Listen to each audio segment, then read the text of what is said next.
Okay, I apologize for the lighting. We had to decide between me being too dark to see and me being just like kind of shiny on this side.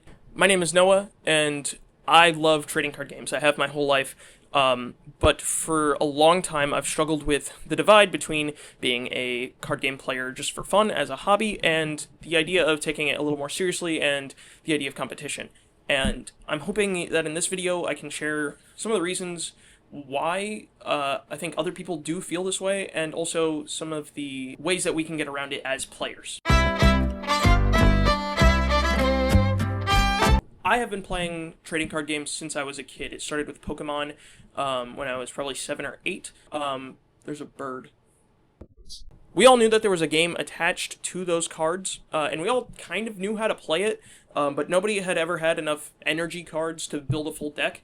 And the idea of a prize card when you're, in first grade, second grade, it sounds like you're just stealing other people's cards. So we instead played an over-glorified version of war. Basically, you would take your Pokemon, and your friend would take their Pokemon, and you would just compare the highest attack, and whoever won. I think that was actually a lot of people's first exposure to card games, was just sort of making up rules based on what you all had, and trying to configure a game out of that. Often the rules would change in between each game, so that's how you know we were really serious about this. But I think it was part of the fun, was coming up with these different ways to play just based on what we had, sort of sitting all together at the kitchen table and just coming up with whatever and having a good time doing that. And I think that's something that we as players should strive to recapture.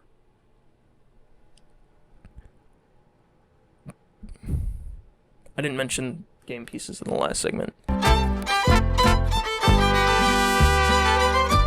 just realized I didn't address the chair right here. My laptop's on the chair, and my laptop has my notes. So that's why I'm not sitting on the chair. A game piece is anything that you use in your associated game. In chess, it's the actual game pieces on the board. In Super Smash Bros., it's whatever character you're picking. In a trading card game, game pieces are the cards that you choose to put into your deck, as well as the cards just in the card pool. Any card that's printed is technically a game piece. Whether it's available to you or not is a different question. That's sort of what makes trading card games different from board games. Is in a board game, every game piece is available to you from purchase, versus a trading card game where you have to acquire different types of game pieces based on different things that you're trying to do. Back when I was a kid, having game pieces was just sort of whatever cards you found in the packs that you bought. None of us really sought out like super expensive cards. We weren't hardcore collectors. We just liked opening packs and having cards. But now that I'm an adult, and I have access to things like the internet, things like TCG Player, acquiring individual game pieces is a lot less important, and acquiring game pieces as a whole in order to build my deck is a lot more important. Your deck construction, the game pieces that you choose to put into your deck, can mean life or death in any kind of competitive environment, including, even at the kitchen table. Picking and choosing your game pieces and knowing what they do is really important as a deck constructor. If you build a whole deck and you don't know what any of the cards do, your ability to sequence your plays in a way that is meaningful, in a way that gets you to your win condition, is probably just not going to happen because you don't know what your cards do. As kids, the only rule that we had about game pieces was just the agreement of the group. If we all agreed that one person had one card that was just not fair and we all agreed we weren't going to play with it, then those were the rules. But nowadays, as adults, we have, Konami and Wizards of the Coast and all these people telling us through ban lists and rotations and the given structure of a card game what we can and can't play. But technically, nobody is making you play that way, at least outside of official tournament structure. If you're rolling up to tournament with banned cards or cards that have been rotated out of the format, you're probably not going to be allowed to play unless you can replace those cards. But at the kitchen table, the only thing that matters is what everybody agrees to play with, whatever game pieces we all agree are okay. And unlike chess, or especially games like Super Smash Bros., these game pieces don't have to be used in one particular way. The cards are there and they have text on them, but there's nothing to stop you from saying, well, this card actually does this in this context. The context is up to you, though. We don't need Konami or Wizards of the Coast or the Pokemon Company to tell us how to play in any given format. If we make the format up ourselves and just use the framework that they've given us through cards. My hand's really hurting, and I need water, so we're going to take a pause.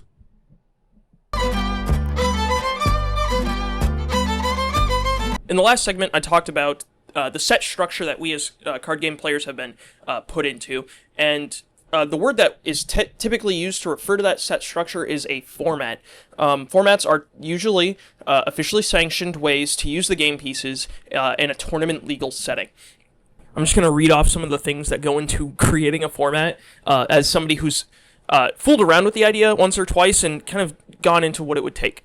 A format typically includes how many cards are in deck, how many zones, if any, are in play on a given board, how much life the player starts with, how many players a typical game contains, number of cards in hand, number of legal actions per turn, turn order, and the legal card pool either through rotation or a ban list, along with basically anything else found in your typical rulebook. These formats are usually officially sanctioned by the creators or owners of the card game. For instance, Magic the Gathering tournaments are usually sanctioned by Wizards of the Coast. Yu-Gi-Oh! Tournaments are usually held by Konami. Pokemon Company deals with Pokemon tournaments. Who knows about Digimon or One Piece or anything like that? I don't care. While it's not illegal for people who aren't the official owners to hold tournaments, it is very sort of iffy, slightly frowned upon. It can be hard to find prizing for things like that, especially because prizing is usually provided by Konami or by Wizards. And it's also can be difficult to convince players, at least in real life, to put their time and effort into a tournament that isn't considered real. I know this is a lot easier on platforms like Discord, where people will hold tournaments for various prizing and all those things. But it can be very hard, especially for Yu-Gi-Oh! Players, to think of those wins as legitimate when the tournament is not real. But I think that's a weakness that we as a player base have, is putting those actual tournaments on a pedestal and forgetting that having a tournament just for fun can be just as much fun. These games are for fun. For a lot of people, they're hobbies. Fun can be found with these game pieces anywhere. It doesn't really matter the format. I know that the war-like gameplay from when I was a kid with the Pokemon cards was awesome.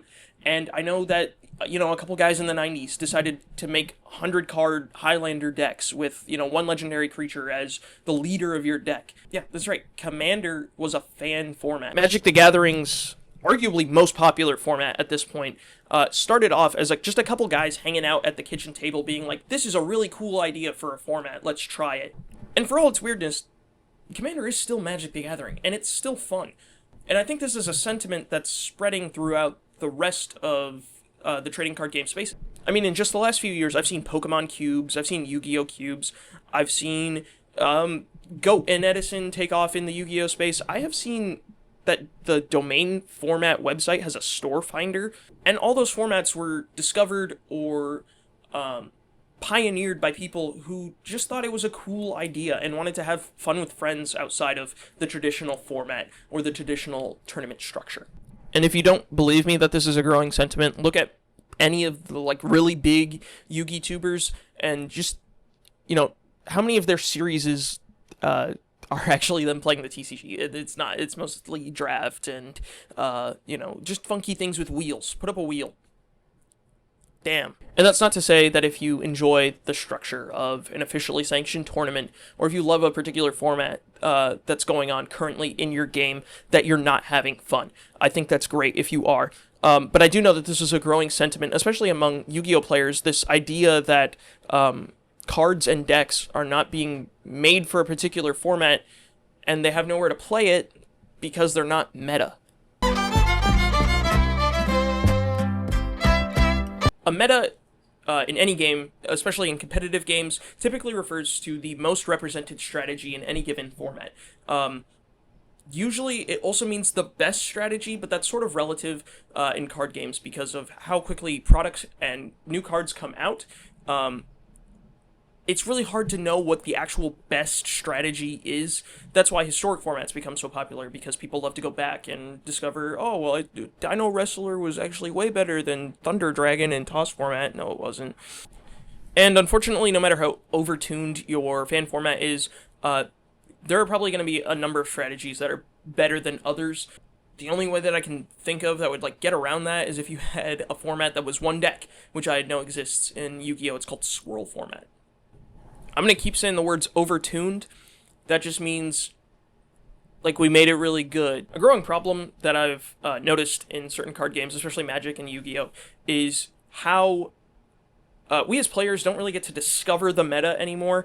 A lot of the times we just get told what is going to be really good, and usually they're right. We can usually tell when a Yu-Gi-Oh deck is going to be way better than another, or when a commander is really, like, pushed by Wizards of the Coast, because there will be a lot of really dangerous text on it. This card is dangerous. This guy's scary. I don't like him. I don't get him out. Little Pikachu gremlin goblin guy. I don't like him. That's terrifying. It can do what? These card game companies have favorite decks, and they create favorite decks, just sort of based on vibes, I guess. I don't know. It's all to sell product. It's all to sell you cardboard. At high-level tournaments, you can typically expect to see the best decks in the room, but if you're going to your locals and, every week 2 guys top with Heroes, then Heroes is your meta. Heroes is the meta deck at your locals. It's all dependent on who you're playing with and what they're playing. And there's nothing wrong with wanting to play the best deck. If you're having fun playing the most meta deck in the room, and you have fun playing against other people playing the most meta deck, go crazy. That's awesome. I think that's great. But in most card game communities that I'm a part of, I've noticed this growing sentiment where people sort of on the lower end don't really like that there's a meta, or they don't like the meta at any given moment. And this usually comes down to a couple things. Cards have price tags attached to them, so budgets can become an issue. Skill level is really difficult, and your local competitive scene is also really something to be overcome. So I'm going to talk about that. The easiest one to fix is your skill level. If you want to get really good at a game, there are some ways to play the game, to practice the game, that are little to no cost. You can write down the effects of the cards on note cards, put them in sleeves, and proxy your deck until you feel good enough that you want to actually purchase the cardboard. Don't bring proxies to tournament. I gotta say that. I think I have to say that legally. Your competitive scene is your meta. If your competitive scene is just like 3 guys jamming Krenko Mob Boss Commander game, like everybody's playing that guy. Can I get an invite? That sounds awesome. We'll all do the goblin voice. Coward.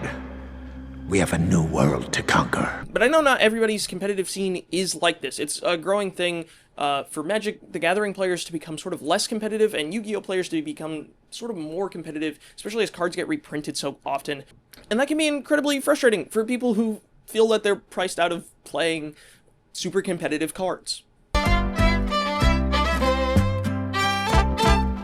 Inevitably, we were going to have to talk about how much these pieces of cardboard cost. Top meta cards cost top meta prices. And I understand that not everybody feels they can afford to play the best deck. I know, because I'm one of you. If I spend more than $5 on a card, I get violently ill. But I can't really complain because I just understand that that's how the aftermarket works. In the same way that I have to save my money to, feed myself, vendors have to sell cards at expensive prices in order to feed themselves. And if you're a Yu-Gi-Oh player, most of those cards are going to be reprinted in like a year and a half anyway. They'll probably be like half price. Just give it a second. Once those cards stop being good, Konami makes them available to you. As we talked about already, these companies, they have favorites. Some decks are going to be better than others. And typically, those are the cards that fetch the highest prices on the aftermarket. And they also are usually the cards that are printed at the hardest to pull rarity. Funky, isn't it? They make the really good cards hard to get, and so it drives people to buy more cards, to open more packs. Capitalism. But this is a hobby. This is a hobby. This is my hobby. This is your hobby, probably. And when people feel priced out of their hobby, they stop doing that hobby. They go find something that's cheaper to do.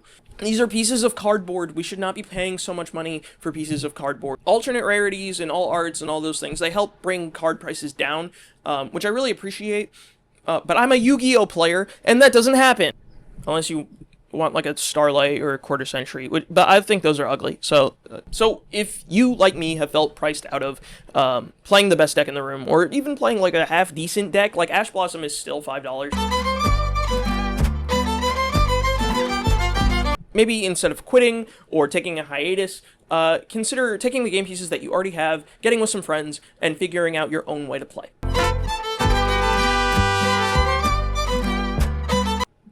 Okay, so this is just me speaking sort of anecdotally. When I started playing Yu-Gi-Oh, I didn't have a locals to go to. I really started taking the game seriously more towards. So the people I played with were primarily my brother and people in our sort of pod. My family moved away from those friends. I stopped having people to play the game with, and I took my hiatus. And it took a couple years, but I did actually eventually find people to play card games with. Granted, I had to start playing Magic the Gathering to do it. I'm not upset. It's just the way things are. But also, when I graduated high school, I got to see my old playgroup again, and we got to play the game. We got to play Yu-Gi-Oh again, just in a different way. I took the cards that I had already and some cards that I had purchased on TCG Player before they came, and I built my first cube. It was awesome. The people you play these games with matter. And I say all this because I know people in comic book shops or game shops have a reputation for being sort of difficult to deal with socially. I've experienced this. You've probably experienced this. A barrier to entry for a lot of people is having to deal with people that they perceive as difficult. And I'd love to sit here and tell you that, no, like everybody in every comic book store or in every card shop is great and they're fantastic and you're gonna have no problems at all. But that's not the reality. Eventually you're gonna come across a difficult person, a person that you don't want to engage with in that space, and that is unfortunate, but again, it is the reality. If that person exists and they're ruining the card game for you, I'm sorry, but don't let that person ruin your hobby for you. It's okay to take a break from locals for a week. It's okay to, just jam some casual games at your kitchen table or, during lunch. Do your hobby. It's your hobby. Have fun doing your hobby. That's what this whole video is. And this is really easy if you have friends who play the games with you. If you have it's open. To all you who doubted me, he's recording. Yeah. I did it. Good for you. Did it. Can you, I'm actually in the middle of something really important. I don't know if you noticed. No, I didn't. I know his fans. He's leaving it in too. I'm not leaving it. Some of this is staying in for sure. If you have friends that play these games, this is really easy. If you have a group of people that you go to locals with every week, just ask them, hey, let's take a break from locals. Let's go to my house. We'll have some snacks. Let's see what we can come up with just the cards that we have. For some people, this is just like playing their favorite decks with their friends and not having to deal with, Ryziel and Malice and... I know Yu-Gi-Oh players are sort of averse to alternate formats a lot more than Magic the Gathering players are, so convincing these friends to maybe take a break, depending on what game you're playing, can be kind of difficult. My advice is be open and honest with your friends. Be like, hey, this is why I don't really want to go to locals this week. Can we try something else? And, if they're kind of jerks about it, those aren't good friends. Find new friends. Again, Commander started at the kitchen table. Cube started at the kitchen table. And now these are huge formats. There's a cube convention, by the way. And Commander is, I would argue, the most popular Magic the Gathering format, at least among casual people. So give it a shot. Now, if you don't have friends who play these games, this is really difficult. I know because I am you. I don't go to locals. I don't have friends at college that play these games. That want to put money into these games. I know it's really difficult to convince people to play a card game. The reality is you might have to step outside your comfort zone and either start going to locals or find a way to convince your friends to give it a shot. Or hop online. There's other ways around these things. We live in a digital age. We live in a digital world. Because these games are fun and you deserve to have your fun. So what am I trying to say? What I'm trying to get at is that your fun is up to you. It's all relative, just like metas, just like your game pieces in it, and your competitive environment, and blah, blah, blah, blah, blah. And I know it can be hard to take a step outside the barriers that are already set up for you, because I am you. I've taken those steps outside those barriers, and then I've run back into the barriers because the barriers are nice. I know what it's like to look at a Tier 0 format and decide that the real and official game isn't really for you. So find new ways to have fun. Build a cube that is only blue and red cards. I think that would be awesome. Take a Digimon deck and a Pokemon deck and make them fight and figure out who would win the late 90s monster pet genre fight that has been going on for 30 years. Don't play V-Card. Never mind. That's not a real game. Play Lorcana. Don't do that either. If you don't like your current meta at your locals or your competitive scene, whatever it is, if you feel priced out, if you have cards just lying around, take some friends, just shuffle up and play. just figure out what you can do together as a play group, as friends, because that's what this is. These games are about connecting with people, about having fun, about making stories, and that's it. If you like this, thanks for watching. I know it's kind of a long video. Like, comment, share, subscribe, do all the things. Bye.